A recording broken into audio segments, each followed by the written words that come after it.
guys are now watching another segment of the TheCaliEffect. Let me fix my mic a little bit. I don't know if it actually fits. Today, we are going to be doing... Is it even on? Oh, okay. Today, we are going to be doing the Ninja deck profile. The deck that, you know, I've been playing for the past week. If you guys would like to see this deck, for the people that are just watching the deck profile, see how to play this deck and see this deck in action. I completely dismantled Burning Abyss. Then check the description below. It'll be really fun for you guys to learn how to play this deck, as well as see my deck profile.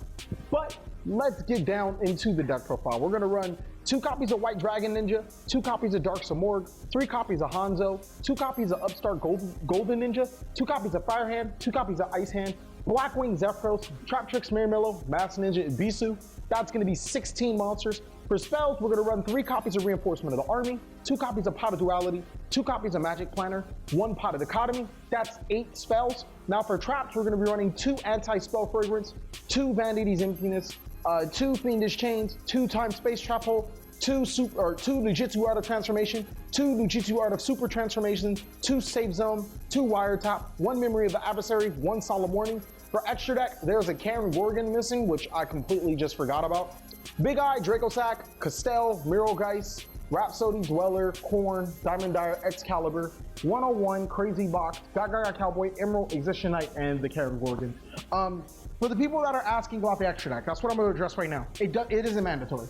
The only thing that I would say would be needed in the extra deck would be Daigusto Emerald, Gorgon, and Castel. Those are the only 3 extra deck cards you'll probably ever make in the game, or sometimes Excalibur because you need multiple cards to the graveyard, all in Dweller. But those are the only cards you'll probably be making in the extra deck. All the other ones are just really situational. You really don't need them, but it's whatever. It's always nice to have it. We don't go into the extra deck that much, and that's a good thing when we're playing against our Shadol matchup. But I just thought you guys should know that, I mean, it's not really mandatory to have these cards. If you can't, you can't afford in certain of these cards, then you don't necessarily need them.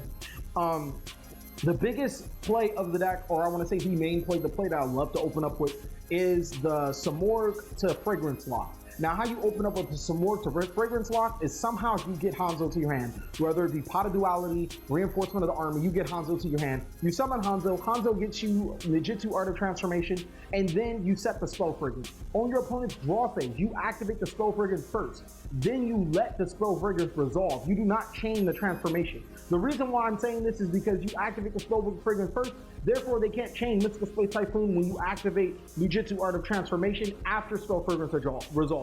You activate that, you special summon Dark Simorgh. Simorgh says your opponent can only set cards. Fragrance says they must set their spells before they can activate them. Essentially, you're saying your opponent cannot activate spells or traps or set monsters for the duration of the game. That is a really good thing against Shadows. It prevents them from using cards like, I don't know, the fusion cards. It prevents Coolport from playing Yu-Gi-Oh! It stops Burning Abyss in the 19 million traps. You don't even necessarily need the Fragrance against the Burning Abyss matchup. And that's the big reason why I'm only running 2. That, and it can get a little cloggy. Another big play about this deck is you can take the same Hanzo situation and Super Ninjitsu Transformation it to make White Dragon Ninja. Now, while White Dragon Ninja is on your field, your spells and traps cannot be destroyed by card effects. So if you save zone the White Dragon Ninja, the save zone protects the White Dragon protects the save zone, it becomes an infinite lock. So in that aspect, your opponent, if worst push comes to shove, your opponent decks out. But in that aspect, your opponent really can't do anything. They can't destroy the save zone to get over the White Dragon, and they can't destroy the White Dragon because save zone is protecting it. You add that with cards like Vanity's Emptiness, set Anti-Spell Fragrance, then your opponent really has a hard time getting over these things. This deck is really, really good.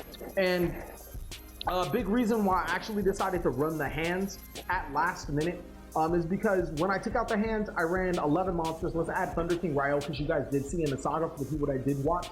I was running 12 monsters. You subtract 4 of the cards I cannot play, which is 2 Dark Simorgh and 2 White Dragon Ninja when I draw them to my hand. And I'm literally only running 8 monsters. That's ridiculous. Like, I can't do that. I'm not Satellite Knight or Elemental Heroes. So the reason why we're running the hands is because, first of all, it gets you a good form of destruction. It allows us to get over a lot of cards. And what people don't understand is that the hands aren't necessarily that bad anymore. Shadows are not reigning anymore. It's pretty strong against Coolport, being able to get rid of the Coolport monsters, some of the Coolport pendulums, you know, just nitpick here and there, and that they really don't have a way, they really don't address it because it's not really a card that they like, okay, I need to, you know, address for the hand. Another thing is that even in the Burning Abyss matchup, Granted, I don't necessarily want to destroy their monsters, but their spells and traps, if I can destroy their spells and traps during the damage step, then we're better off because their Karma Cuts and Fiendish Chain Blast cannot be activated. The Traptrix Myremelo is extremely good in here. It's like a random tech. At first, I wasn't running any, and I was just running Time Space Traphole. The biggest reason why Time Space Traphole is in here is because it stops Wind Up, Construct, it stops Dante, it stops the Quill Fort. Without any of them going to the extra deck or gaining some additional effect, it's essentially the best Solemn Warning in the game. And Myremelo is not only searches the Time Space Traphole, it's special summoned by the Ninjitsu Art of Transformation, so I thought that would be really good. Also, at the last minute, I decided to drop Thunder King Ryle for Blackwing Zephyros. The biggest reason why I dropped for Zephyros is because I can recycle cards like Fiendish Chain, Fragrance, and even dead Ninjitsu Art back into my hand, and it combos really well with Upstart Golden Ninja. Now, Ninja, I wasn't really too fond of until I actually started playing the deck a little more, and it's not really a bad card, it's just that I don't necessarily want to stuff up on Hanzo all the time, and that's where Master Ninja Ebisu comes in. Ebisu is so good in here.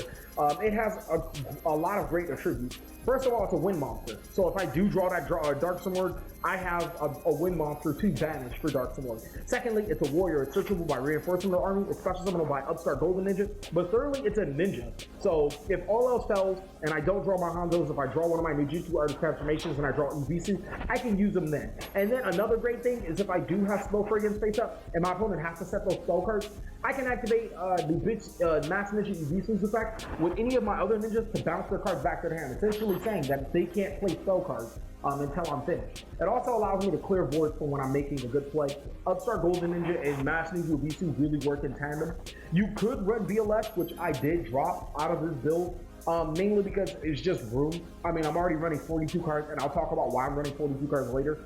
But you could run BLS in here just because, I mean, hell, it's BLS. There's really nothing much else to explain about that. The biggest thing that I wanted to talk about is that I wanted to address running 2 copies of White Dragon Ninja and 2 copies of Simorgh. Now, Simorgh is not that bad to draw. I mean, if I do draw it, I have Dichotomy for Emerald I normally go into, I have Castel I normally go into, Karen Gorgon's a dark target, I have Master Ninja Ebisu. I can easily summon Simorgh from my hand. It's not that bad. But when you draw a White Dragon Ninja, it is so bad. It's not even, I mean, it just sits in your hand. It's really nothing you can do. And more often than not, I found a couple of tricky ways to be able to tribute summon for him, but I decided to up the card count to 42, just so I won't see cards like Mass Dragon, Dark Simorgh, and both of the transformation arts in my first turn hand. I don't want to see those type of cards, so I thought 42 would be relevant to keep the White Dragon Ninja down, also still have a very consistent deck, and still be able to, you know, do certain things. Memory of an Advasary is one of those tricky cards I was talking about that allows me to quote-unquote tribute summon, because Memory of Advasary is a really good standalone, something I was really looking for. I didn't want to run cards like the Monarch Stormfur from Mausoleum of the Emperor, because they don't do anything on their own, but Memory of the Adversary is a totally different card, being able to essentially steal my opponent's monster and get rid of the threat at the same time. So if all else fails, I just get rid of the threat and then I get it back, or I get rid of the threat and then I tribute it along with another ninja monster for White Dragon Ninja. That was my thought process with Memory of the Adversary, and it's like, it's pretty good. Some other good combos is you can save zone your opponent's monster and then Magic Planner it and, you know, draw 2 cards. Like if all else fails, that's there. Magic Planner is really good. I have 1, 2, 3, 4, 5, 6, 7, 8, 9, 10, 11, 12. I have 12 targets for Magic Planner. I could run 3 if I wanted to, so I mean, why not? The Pot of Dichotomy, I'm not saying that I don't need my battle phase. Everybody needs a battle phase. But anytime I can recycle my negated effect ninja monsters, or, you know, I use the ninja monster for a different purpose, or the hands, or, you know, just maybe White Dragon Ninjas, because somehow these got back to my deck, because that happens a lot. People tend to bounce this when you get the White Dragon Ninja launch. I mean, it's already obvious. Maybe Dark Simorgh back to my hand, or back to my deck. Pot of Dichotomy opens up all of the options. It's a solid one of in here. I mean, I would feel I would have enough for Pot of Dichotomy. I think the last thing, or the last couple of things I want to talk about is Wiretap. I know you guys seen Traps done in the video. I feel like Wiretap is a lot more important because let's say I'll Wiretap and I have like Vanity's Emptiness and Fragrance face up. Well, Wiretap shuts everything down and then they can activate what they want. Similar in that Burning Abyss matchup, well, I mean, I lost anyways, it didn't matter. I had Stygian Dirge face up. and I Wiretap. I negated all of my traps, just stopping his card, and he just got to go off and do whatever. Wiretap does not do that. It obviously allows me to get over the imminent trap threat that I see, but then at the same time, it doesn't, you know, negate all my other cards. That's what I felt Wiretap was superior. That's really about it. Like I said, the extra deck is whatever you guys want to make it.